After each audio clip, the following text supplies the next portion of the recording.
Welcome back to our channel wellness wisdom. आज का हमारा मेन टॉपिक है डायरिया इन टीथिंग। तो इस वीडियो में हम देखेंगे कि बच्चों को टीथिंग के वक्त डायरिया क्यों होता है। कई पेरेंट्स हमसे पूछते हैं कि उनके बच्चों को टीथिंग के वक्त डायरिया होता है। तो ये बहुत ही कॉमन प्रॉब्लम है। तो आज हम डिस्कस करेंगे कि डायरिया टीथिंग के वक्त क्यों होता है और बहुत ही सिंपल लैंग्वेज में मैं आपको इसका सलूशन बताऊंगा। तो चलो हम वीडियो को स्टार्ट करते हैं। सबसे पहले देखेंगे कि टीथिंग क्या होता है। बच्चों में स्टार्टिंग के 6 to 8 मंथ्स में जो है नीचे के 2 दांत हमें देखने मिलते हैं, जिसे हम दूध के दांत भी बोलते हैं। वैसे ही ऊपर की साइड में और 2 दांत निकलते हैं आने वाले 2 से 4 महीने के बीच में। और कभी कभी बच्चों में 3 महीने में भी दांत आते हैं, तो वो कॉमन होता है। तो इसका एक सीक्वेंस होता है जो हमने लास्ट वीडियो में देखा है कि इसके क्या सिम्टम्स और सीक्वेंसेस है, और इसकी लिंक मैंने डिस्क्रिप्शन बॉक्स में दी है, तो आप वहाँ से देख सकते हो।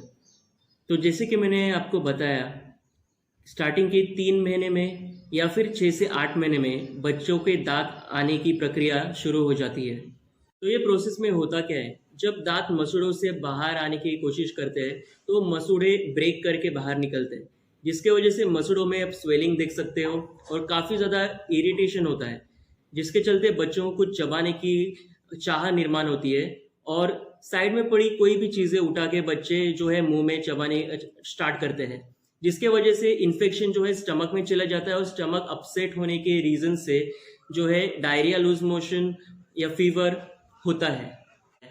तो यही पीरियड में जो है बच्चों के मुंह से जो लार निकलती है वही बच्चे निगल लेते हैं वापस से। और इसी के साथ साथ जब बच्चे क्रॉलिंग करने लगते हैं, यही वो पीरियड होता है जब बच्चे अपने घुटनों पे हाथ के बल क्रॉलिंग करते हैं, चलते हैं, और वही नीचे के हाथ मुंह में डालते हैं। और मुंह में डालने की वजह से फिर वही इन्फेक्शन जो हाथ को लगे हैं वो अंदर पेट में चले जाते हैं, जिससे स्टमक अपसेट होता है और डायरिया के चांसेस बढ़ते हैं और डायरिया होता है। तो दूसरा रीज़न है विनिंग, जिसका मतलब होता है हम अपने बच्चों को सबसे पहली बार फर्स्ट फूड देना शुरू करते हैं, और आप सबको पता ही है वो 6 मंथ्स में हम देना शुरू करते हैं। कई बार ऐसे होता है कि वो जो फूड हम देते हैं वो हाइजीनिक भी हो सकता है, अनहाइजीनिक भी हो सकता है। और रीजंस मैं आपको बताऊँ तो फॉर एग्जांपल जो हम खाना बनाते हैं बच्चों के लिए वो कभी कभी खुले में पड़ा हुआ रहता है, या फिर जो प्लेट्स हम यूज़ करते हैं या स्पून हो सकता है वो कभी ठीक से क्लीन ना हुए हो, जिसके थ्रू इन्फेक्शन जो है बच्चे के स्टमक में जाके स्टमक अपसेट होता है और डायरिया हो सकता है। और यही सारे रीजन से डायरिया, लूज मोशन, फीवर होने के। लेकिन कई बार लोगों को लगता है कि टीथिंग की वजह से डायरिया या फीवर होता है, लेकिन आई एम श्योर कि आज के इस वीडियो से आपका ये पूरा कॉन्सेप्ट क्लियर हो चुका है।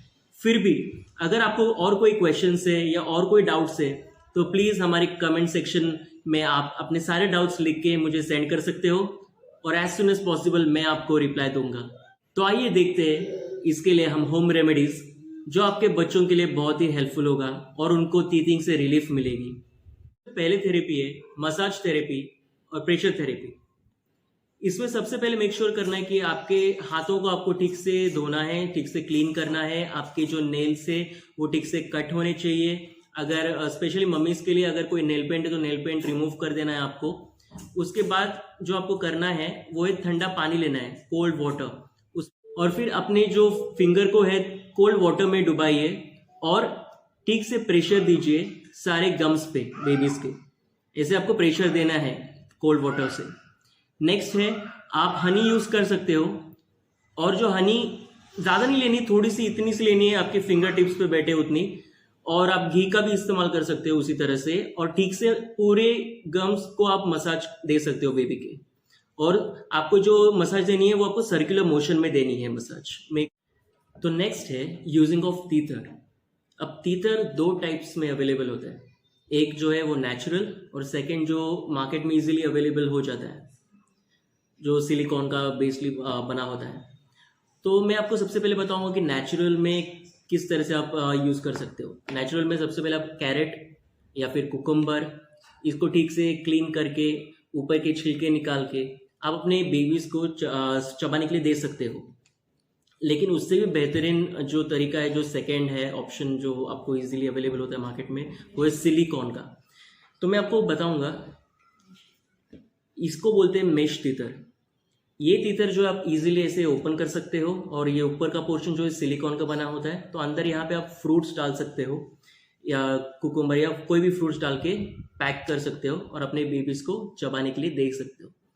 और इसी तरह से अलग अलग टाइप्स में टीथर्स अवेलेबल होते हैं मार्केट में। तो एक सेकंड में आपको बताना चाहूँगा, जो कुछ इस तरह से दिखता है, ये स्ट्रॉबेरी जैसा, और ये रबर का बना होता है, सिलिकॉन रबर का।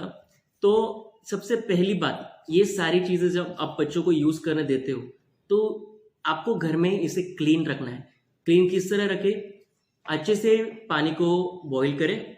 बॉईल करने के बाद ये सारी तीतर, एक हो, दो हो, तीन हो, जितना आप यूज़ करते हो, सारी पानी में डालें और 5 to 10 मिनट्स अच्छे से गर्म पानी में रहने दीजिए, तो सारी गंदगी जो है पानी में निकल जाएगी। उसके बाद ही आप अपने बेबीज़ को यूज़ करने दीजिए। उसी के साथ जैसे बेबी बड़े होते हैं, और जैसे मैंने आपको कहा कि 2 दांत आते हैं नीचे फिर ऊपर, जैसे दांत आने शुरू होते हैं उन्हें क्लीन करना भी ज़रूरी है।